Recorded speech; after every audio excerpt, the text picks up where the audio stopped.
at the beginning, I was in complete shock. I couldn't believe it happened to me. All right. Well, Peta, it is so good to see you, and it is always so great catching up with you. And I just want to start off by commending you for being so honest and so open about your infertility journey, because as somebody that has gone through infertility, it is so nice to put a face to it.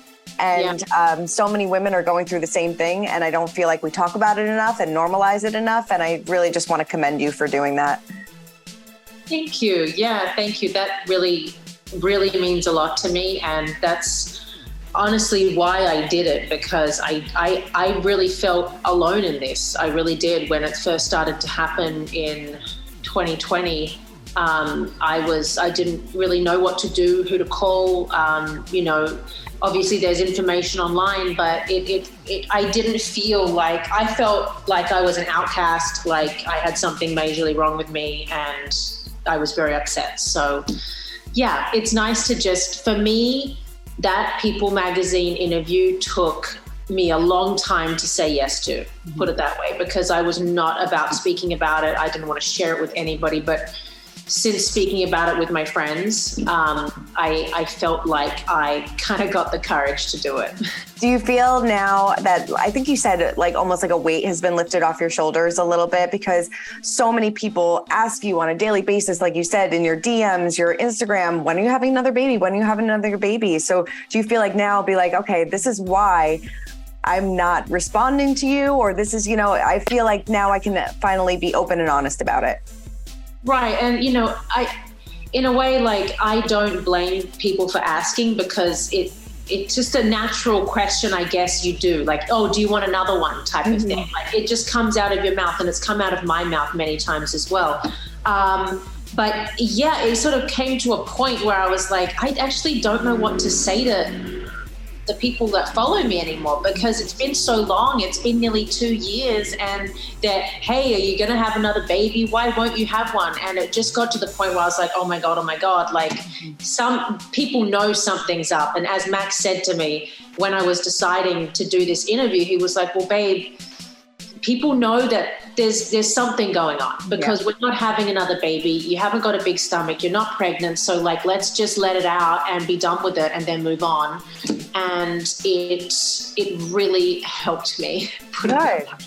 No, and you made such a good point before, because going through infertility is an isolating experience. You feel alone, even as much support as you get from your partner, it's still very alone and isolating. I mean, how did you feel like that, and who did you kind of lean on during this time?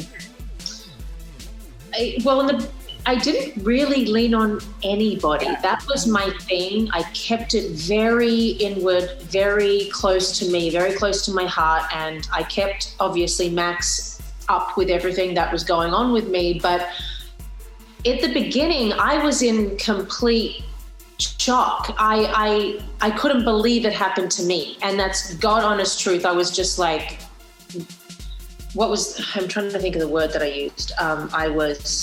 I couldn't believe it was true. What's that word? I was in denial. I'm sorry. My brain scrambled. So sorry. I was in complete denial of what just happened to me the first time. Second time, I was like, oh my God, there's something wrong. Still didn't do anything about it, because so many people were saying to me, listen, don't worry, it's pandemic, you're stressed, like, it'll happen. You just have to de-stress, Peta. And I was like, I'm not stressed. I'm good to go. Like, there's something wrong. And then finally, when I listened to my body, and I was just like, I've had enough, like, I took it upon myself to go do something. No, definitely. I mean, how did that time through the miscarriages, how did that bring you and Max closer together? So much closer. I mean, losing something like that, it's traumatizing, and he's the one he's the closest to me. So he goes through it as much as I go through it, so to speak, and it did bring us closer together. When you go through something like that, it's just an ultimate bonding session at its highest, and, a big crying session, and a big sort of coming together with our minds as to to really figure out what's going on and how to move forward with our family. Mm-hmm. And I think when you come to those crossroads and those big decisions, making them together and moving forward together as a family unit is so important. Mm-hmm. And I feel like we did that well, you know? Was Shy aware of what was going on? Did you ever get to the point where you had those discussions with him? No, not really. I mean, there was a couple of times where early on I did say, oh, you know, because he jumps on me a lot. He loves to like scare me and, you know, jump on my back or like run and jump on me and I catch him here. And I was like, oh my God, I can't let him do that anymore because something could happen and I'm nervous now. So yeah, I did tell him a couple of times, like, look, there is a little tiny baby in mommy's belly, okay? Mm-hmm. And then he caught on to it. He was like, oh my God, there's a baby. And then, you know, like a week later, I just had to kind of dissipate that thought from his mind. Like I didn't say there's no more baby, stop asking me. I didn't say any of that. I just let it kind of go away. Right. You know? Yeah. No, I'm sure that's a tricky conversation to navigate or a tricky just situation to navigate as well. Yeah. I didn't want to put him through that as well. No. I've had friends that have, you know, unfortunately gone through miscarriages as well. And, you know, with older siblings and trying to talk about that. And it's a tough conversation to really go through. Yeah. I know then when, you know, after you had your miscarriages, you decided to go to the doctor. You were diagnosed with PCOS, which is something that I suffered through as well. And you never, like being somebody that's in shape, completely healthy, never see those signs. So was that a surprise for you when that's what the doctor said? It wasn't because it was being the fact that, you know, I am healthy. I had the best pregnancy with Shy. We got pregnant immediately, first try. Everything was so easy. I was 29. I gave birth at 30. Mm-hmm. So to me, it was just like the natural progression would be, oh, you know, I'm going to be fine for the next 10 years. You know what I mean? And then when I heard the information, yeah, I was shocked, but I was also so relieved that I have some conclusion to the last 2 years of my struggles. Mm-hmm. So it felt good. I felt almost empowered. Do I say that? Like I was walking out there like, oh my God, I got this. Like, let's now make decisions based on this evidence and these findings, you know, because before I was just like throwing my hands up in the air saying, oh, it could be stress. Oh, you know, I did go on that 1 mile run the other day. You know, all these silly things would pop into my head. But, you know, looking back and when I did research on PCOS, it kind of did match up to what my life was like. And, you know, my doctor before did say, well, it's kind of crazy that you had an amazing pregnancy then. Mm-hmm. You know, it was almost a miracle because it's very hard to get pregnant with PCOS. And I was like, oh, okay. You know, my periods aren't long, like it's the 3-day thing and then it stops. And that's one of the big things, you know, there's a lot of symptoms with it. So it did make sense. Yeah, no, you're so right. Like you're like, at least I have an answer. I know what's going on and I know how to treat it. And I know how to, you know, navigate this going forward. I mean, after those 3 miscarriages, was there ever a thought in your mind being like, maybe I don't want to try this again. Maybe I don't want to put myself through this mental, you know, anguish and the trauma that you kind of expressed. I mean, maybe I didn't want to do this anymore. Yes. Yeah. There was a point where I said to myself after the second one, I said, if there is a third, I am done.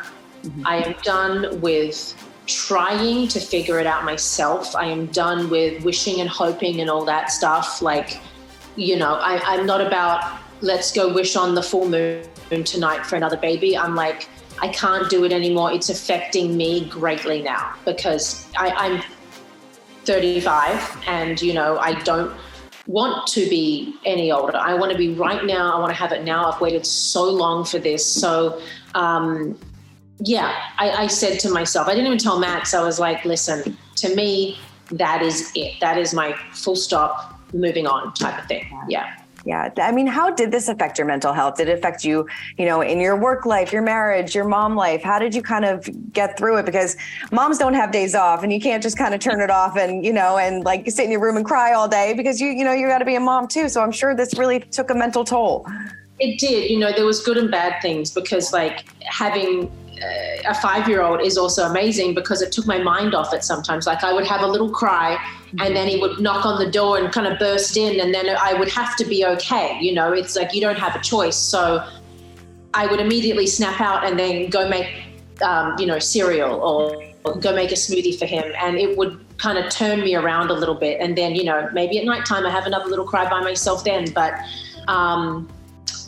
those are the good points. The bad points is, there's definitely dark days. You have been very honest and open now on your Instagram about going through the IVF process. And what has that been like?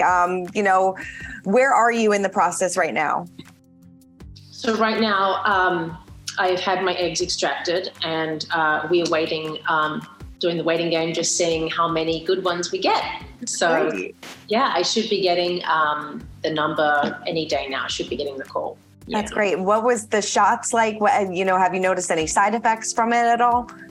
I wouldn't say any side effects, just maybe a little bit more emotional than usual. Like I was crying at an advertisement on the TV, just little things like that, little mood changes, but honestly, nothing major, nothing that, you hear about those horror stories where, I think those horror stories are maybe if you've done several rounds of it already, because I can see how that would be really, really intense. But I can't say that the round of it was too intense. No, it was fine.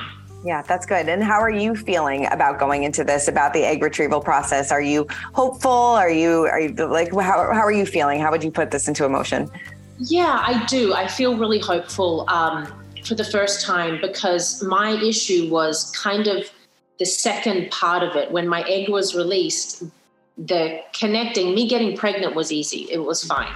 But then the process after that, getting implanted and all that stuff, that was where it was tricky for me with my hormones. So doing it outside of my body, at first thinking about that process was really freaky. I had to ask all the questions, just like, can something go wrong? What if you put it back and it doesn't work, or something goes wrong with the fertilization? Like all of these questions came up for me, and naturally I think that that's okay, because I had no idea. I've had actually no really close friends of me do it before either, so I haven't been privy to the process. But yeah, I'm very hopeful. We had a lot of follicles and a lot of eggs retrieved. So yeah, I'm crossing my fingers for, I would love 2 good ones, Definitely. I mean, if you get 2 good ones, are you going for twins? Maybe. Really? Maybe. I'm still discussing that with Max, because obviously that's a huge difference, huge. How does he feel about that? He's like, I don't know. Like, I really want a girl all to myself, and he's very much just wanting that bond with one baby. I think we're both nervous about trying to balance 2 with how to kind of share it and share the love and, be there for each baby, like as much as we were there for Shy, because we feel like we've had 5 amazing years to give him all of us. And he just freaks out about that and doesn't know how he would be able to balance it. But it's nice that Shy is, 5 years old. He can be such a great little helper too. That's true. And those are the pluses of having, I guess, an older sibling, because he's very much looking forward to this. He can't wait. He's still, after the egg retrieval, my stomach was, and I'm not lying, exaggerating, I was 5 months pregnant afterwards, for a good 4 or 5 days before it started to calm down a little bit. So he thought there was a baby in there, because he was like, "Oh, Mama, your tummy." And he was kissing it and rubbing it and just super excited. So I know he's going to really love this baby. Oh, definitely. What are you most looking forward to about being pregnant again?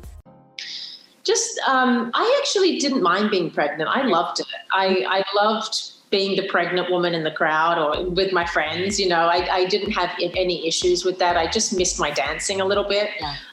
But I'm looking forward to everything, feeling the kicks, going in for the ultrasounds, and just everything that I've kind of wished for in the last 2 years is going to, come up. Definitely. He thought he was being inconspicuous there. I love it. Yeah, he's like, I'm just going to sneak back here. Nobody's going to see me. You okay, baby? Okay. All right. Is Shy getting into dancing and things like that? What's he into right now? Yeah, he's in dance.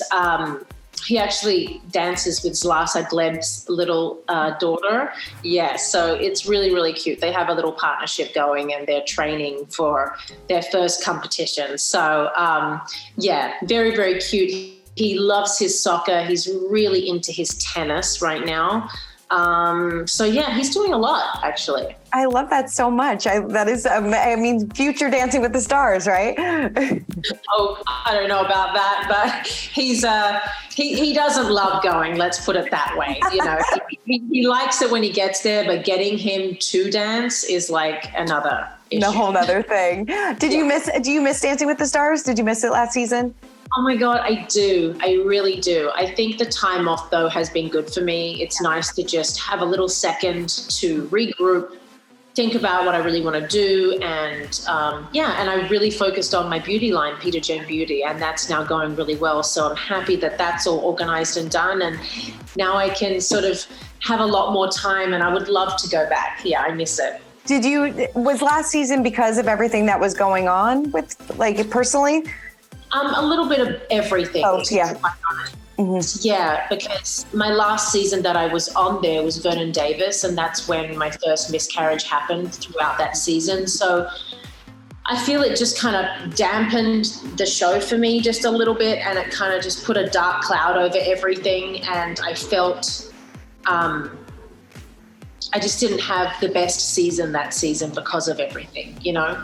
Yeah. Yeah, no, definitely. Would you do it if you were pregnant? Is that even a possibility, or would you not want to put your body through it? No, I would totally do it because I was 9 weeks pregnant when I won with Niall. So, you know, I was extremely tired, but I was fine. I wasn't like nauseous or anything. So yeah, I would totally do it. I don't think they would take me though if I was. I don't think they would do it, but maybe. I would love to see it. What do you think about it switching over to Disney? I like it. It's going to be a longer show because there's no ads in between now. So we've got to fill a lot of space up and a lot of time slots. I like it. I hope that Troop is back because I feel like Troop adds a lot to the show. I have seen some comments though that are like, oh, you know, like I can't watch it now because you have to pay for it, obviously. So I do feel sorry for the fans that have been there throughout the years and years and years, and now they can't watch the show if they can't do it. So that makes me sad. Do you think Max will ever return? Maybe. I don't know. We'll see. He's still in amazing shape, and you know how good of a dancer he is. I think the world of his dancing. So maybe. Definitely. And you know, before we wrap up the interview, what misconceptions or what do you want people to know about secondary infertility? Because like you said, you got pregnant so easy. Going into, you know, trying again, you probably thought, oh, you know, I got this, I can do this again. But secondary infertility really, it's a real thing, and it affects a lot of people.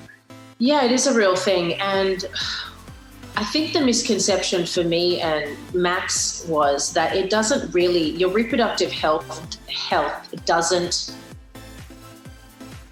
go hand in hand with your regular health, so to speak. Like, you know, I consider myself to be a fit, healthy human being that takes her vitamins and exercises daily and all those things. And yet I can't get pregnant. And it was like, oh my gosh, like, what is wrong with me? I'm doing everything right. Well, I think I'm doing everything right. I'm doing a good job at life, you know, trying to, you know, and then nothing happens. And actually our first miscarriage, we got pregnant the first time we tried again. So that for me was like, when we got pregnant, I was like, oh my God, this is easy. You know, I'm pregnant again the first time, you know, and then it all just went crashing down. It was bad.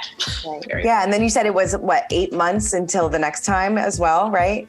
Yeah, about 8 months. And every one of those months was just an awful time, you know, when you figure out you're not pregnant again. It was, terrible. And then you had COVID on top of everything as well, too.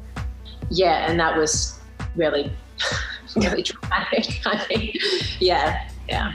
Well, I wish you nothing but the best in your fertility journey. Hey everyone, I'm Christina Garibaldi, the host of Us Weekly Celebrity Coverage.